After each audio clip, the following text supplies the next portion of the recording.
اعوذ باللہ من الشیطان الرجیم، بسم اللہ الرحمن الرحیم۔ آج کل اعظم سواتی صاحب کی ویڈیو کے جو ہیں وہ بہت چرچے ہیں۔ اعظم سواتی صاحب نے جس طرح بتایا ہے، جس طرح ان کی ویڈیو منظر عام پر آئی ہے، اگر حقیقت ایسی ہے جیسا کہ اعظم سواتی صاحب بیان کر رہے ہیں تو اس میں کوئی شک کی بات نہیں ہے، اس میں کوئی دو رائے نہیں ہے کہ بہت ہی ایک افسوسناک بلکہ شرمناک یہ بات ہے۔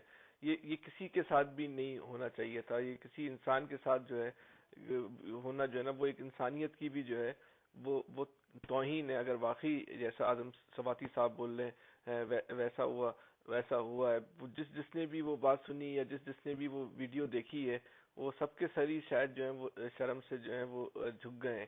ہمیں کسی کی مخالفت میں جو ہے وہ اس حد تک جو ہے وہ ذاتیات پہ نہیں جانا چاہیے، لیکن جہاں اعظم سواتی صاحب کی بات آتی ہے تو اعظم سواتی صاحب کا جو ماضی ہے وہ اس میں جھوٹ اتنا طاقتور ہے کہ اعظم سواتی صاحب جب اس ویڈیو کے حوالے سے بات کر رہے ہیں، جو انتہائی افسوسناک بات ہے، انتہائی افسوسناک بات ہے، تو اس ویڈیو کے حوالے سے اعظم سواتی صاحب کے موقف پر بھی جو ہے وہ بہت سارے لوگ جو ہیں وہ سوالیہ نشان اٹھا رہے ہیں۔ حتی تو یہ کہ ان کے جو قریبی لوگ ہیں، جو ان کے سیاسی دوست ہیں، وہ بھی کہہ رہے ہیں کہ یہ جو ہے اعظم سواتی کا جو ماضی کا مزاج ہے، رویہ، اور جس طرح کا وہ ماضی میں وہ غلط بیانیاں کرتے رہے، تو یہ بھی ہو سکتا ہے کہ ان کے ماضی کے رویے کا جو ہے تسلسل ہو۔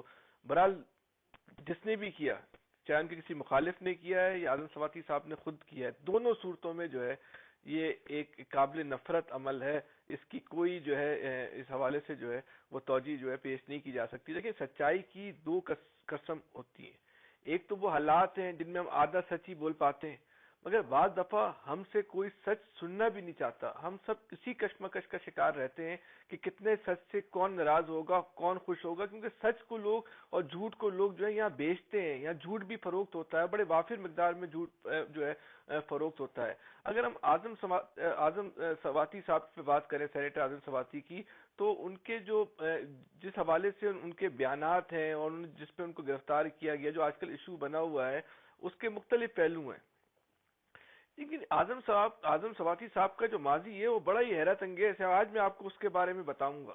مانسیرا سے تعلق رکھنے والے اعلیٰ تعلیم یافتہ سینیٹر اعظم سواتی سے متعلق ایک بہت پرانا قصہ تو آپ سب کے علمی ہوگا، جنہوں نے $1 ملین کا جو ہے وہ جعلی نوٹ جو ہے پاکستان کی فوج کو جو ہے وہ عطیہ دے دیا، تو اپنی نوعیت کا ایک انوکھا جو ہے وہ دھوکہ بھی تھا، انوکھا اسکینڈل بھی تھا، کمال تھا جو اعظم سواتی صاحب نے جو وہ کام کیا تھا، وہ عجیب و غریب، مطلب کوئی اس حد تک بھی جو ہے جا سکتا ہے، کمال کی بات تھی۔ لیکن ایک بات، یہ اعظم سواتی صاحب 70 کی دہائی میں جب امریکہ گئے، انہوں نے وہاں اعلیٰ تعلیم حاصل کی، کاروبار کیا، ان کے بیٹے ابھی بھی امریکہ میں کاروبار کرتے ہیں۔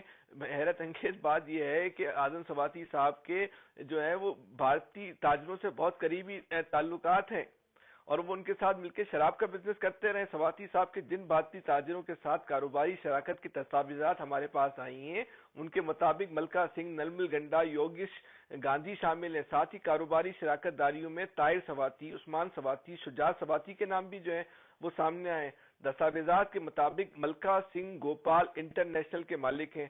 نرمل کنڈا بیرلز اینڈ بوٹلز کے نام سے شراب کا کاروبار کرتے ہیں، جبکہ یوگیش گاندھی کمپنی کا نام سائی گنجانن ہے اور LLC ہے۔ اس طرح آئل کا کاروبار کرنے والی سواتی انٹرپرائز سے تینوں بھارتی تاجروں کا گٹھ جوڑ بھی جو ہے وہ دستاویزات میں سامنے آیا ہے۔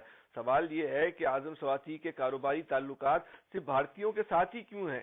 یہ بڑی حیرت انگیز بات ہے نا۔ سواتی انٹرپرائز نے NKSE انٹرپرائز نرمل کنڈا کے ساتھ موٹر فیول مصنوعات کی فراہمی اور خریداری کا بھی معاہدہ کیا تھا۔ ٹیکس ریکارڈ کے مطابق اعظم سواتی نے اپنی سرمایہ کاری کے عوض سال 2012 میں نرمل کنڈا سے $14,106 امریکی کا منافع حاصل کیا۔ اسی سال ملکا سنگھ سے انہیں منافع کی مد میں $29,546 ملے۔ کاروباری معاہدوں کی دستاویزات کے مطابق اعظم سواتی نے 2015 میں ملکا کو $5,45,000 امریکی دیے۔ اسی طرح ایک معاہدے میں یہ بات بھی سامنے آئی، سواتی کے اٹارنی کی حیثیت سے شجاعت سواتی نے ٹیکساس میں بینک گارنٹی کے بدلے یوگیش گاندھی فرم کو زمین فروخت کی۔ 2012 میں $12,50,000 کی ٹرسٹ ڈیڈ بھی سامنے آئی، جس کے ٹرسٹی شجاعت سواتی اور بینیفیشری NKSE انٹرپرائز ہے۔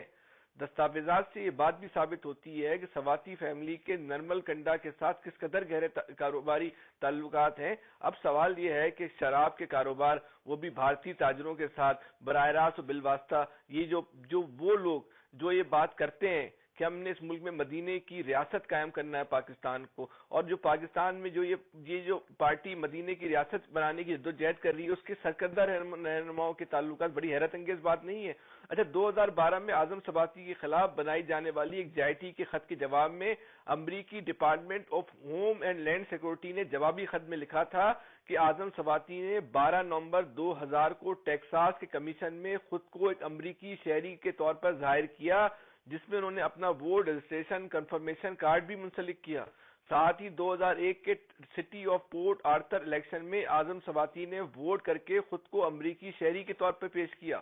ہوم لینڈ سیکورٹی کے خط کے مطابق اعظم سباتی نے ان دونوں واقعات میں غلط بیانی کی۔ سنیں آپ، یعنی کہ 1996 کے بعد اعظم سباتی امریکی شہری نہیں رہے، وہ قانونی طور پر امریکہ میں مستقل رہائشی کے طور پر اہل بھی نہیں تھے، اس لیے ان کی درخواست کو مسترد کر دیا گیا، اور اس کیس میں انہیں اپیل کا حق بھی نہیں دیا گیا۔ یعنی سینیٹر اعظم سباتی نے صرف پاکستانیوں کو دھوکہ نہیں دیا بلکہ امریکی بھی ان کے جو ہیں وہ دھوکے کا جو ہے وہ شکار ہو چکے ہیں۔